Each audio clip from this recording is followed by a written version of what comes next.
Bonjour et bienvenue à vous qui passez par là. La chronique de Monsieur Tout Mon Cinéma, c'est votre 5 à 7 minutes consacrée à votre cinéma. Celui que vous aimez tant, que j'aime tant, que nous aimons tant. Le cinéma d'hier pour beaucoup, mais avant tout le cinéma vu par vous, pour vous. Le but, tout simplement donner envie de découvrir ou redécouvrir tous ces films qui nous ont tant touchés, tant marqués. Et maintenant que le décor est planté, installez-vous confortablement et ouvrez grand les oreilles. La chronique de Monsieur Tout Mon Cinéma, nos héros de Benet, c'est parti.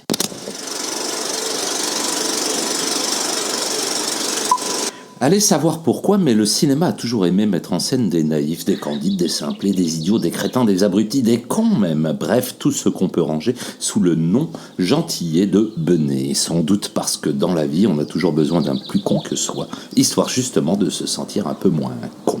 D'ailleurs, nos pionniers du cinématographe, les frères Lumière, l'avaient bien compris avec L'arroseur arrosé. Sans aucun doute, le premier con de l'histoire du cinéma. Et un Français bien de chez nous. Et justement, restons en France avec un incontournable aux multiples visages, mais au prénom si François. Car oui, que c'est bon de tenir un con pour briller en société, mais pas que, comme nous l'a prouvé Francis Weber, en donnant à son Benet de François Pignon ou Perrin, personnage candide, souvent dépassé par la situation, tant de déclinaisons possibles. Tour à tour emmerdeur, grand blond, jouet, chèvre, compère, fugitif, placardé, doublure, jaguar, footballeur même. Mais surtout inoubliable con du dîner de cons. Et ce n'est justement pas Juste Leblanc qui nous contredirait. Il s'appelle Juste Leblanc. Ah bon, il n'a pas de prénom? Je viens de vous le dire, Juste Leblanc.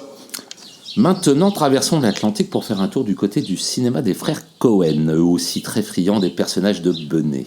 Il y a bien sûr le tout premier, incarné par Nicolas Cage dans Arizona Junior, et son inoubliable scène du bébé dans son baby relax, oublié sur le toit de la voiture. Il y a aussi toute la galerie de personnages savoureux autour du Dukes Duo de Jeff Bridges dans The Big Lebowski, et notre préparateur physique aux petites mèches blondes peroxydées, Brad Pitt dans Burn After Reading. Mais dans la série des idiots des frères Cohen, il y a surtout l'excellent O Brother, un road movie homérien durant la Grande Dépression qui nous conte les péripéties de trois évadés quelque peu demeurés à travers l'État du Mississippi. George Clooney, qui charma la planète entière en beau Dr Ross à l'époque de la série Urgence, excelle ici en playboy beau parleur à l'esprit très limité. Et quand nos trois crétins croisent le doux chant de trois sirènes, ils perdent forcément le peu de moyens qu'il leur restait.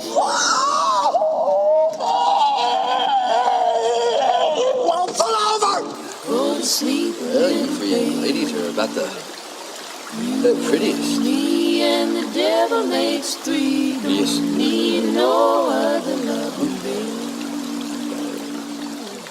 What are lilies? Toujours dans l'univers des frères Cohen, la palme revient sans doute à nos trois crétins de Fargo, le concessionnaire automobile désespéré et ses deux petites frappes de kidnappeurs.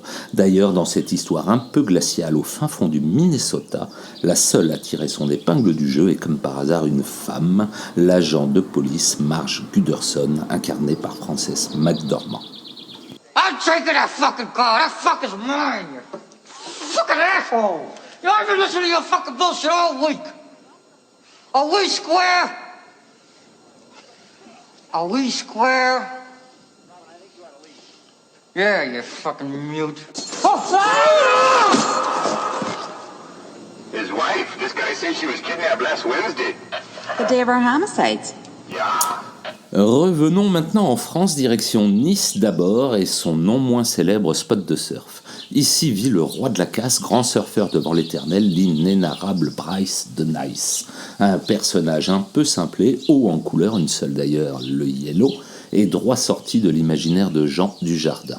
Donnez-lui un permis de tuer et vous obtenez Hubert Bonisseur de la Batte, plus connu sous le nom de code OSS 117, la fine fleur des services secrets français. Un personnage orgueilleux, prétentieux, bourré de préjugés misogynes, racistes, voire même xénophobes, et pourtant tellement attachant.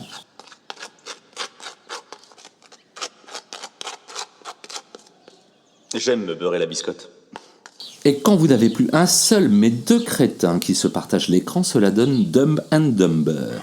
Harry et Lloyd, amis pour le meilleur et pour le pire, avec au passage pour les amateurs du genre un humour pipi-caca garanti. Une demi-cuillerée à soupe sera bien suffisante pour te faire aller.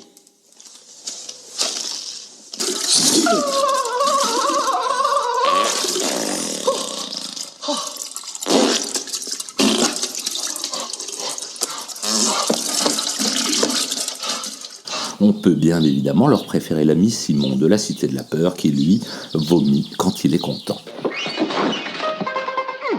Le plus oscarisé et sans doute le plus attachant de tous nos simples d'esprit est le bien nommé Forrest Gump, incarné par Tom Hanks. Si plein de bon sens en définitive, car avouons-le...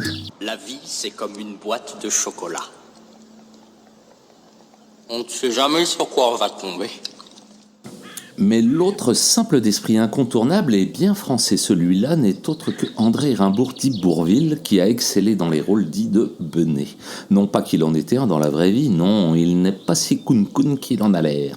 Mais son physique de paysan normand, son air un peu d'imbécile heureux et son image de gentil, de faux naïf, ont fait de lui un des acteurs français les plus populaires, surtout lorsqu'il a partagé l'affiche avec Louis de Funès dans les rôles désormais cultes d'Antoine Maréchal pour Le Cornio et du peintre en bâtiment Augustin Bouvet dans La Grande Vadrouille. Tea for two and two for two, and you and me and you. Are you? You are? Pour clore notre petit tour débené au cinéma, on ne peut évidemment pas passer sous silence les cons si chers à Michel Audiard. D'autant que dans le cinéma d'Audiard, tout le monde le sait, les cons sont légion. Mais cela méritera sûrement une chronique à part entière. En attendant, n'oubliez jamais... Les cons, ça ose tout. Et c'est même à ça qu'on les reconnaît. Et voilà, c'est fini pour cette fois. En attendant les prochains épisodes, retrouvons-nous sur Facebook, YouTube, Insta et les autres pour partager sans modération notre cinéma d'hier à aujourd'hui.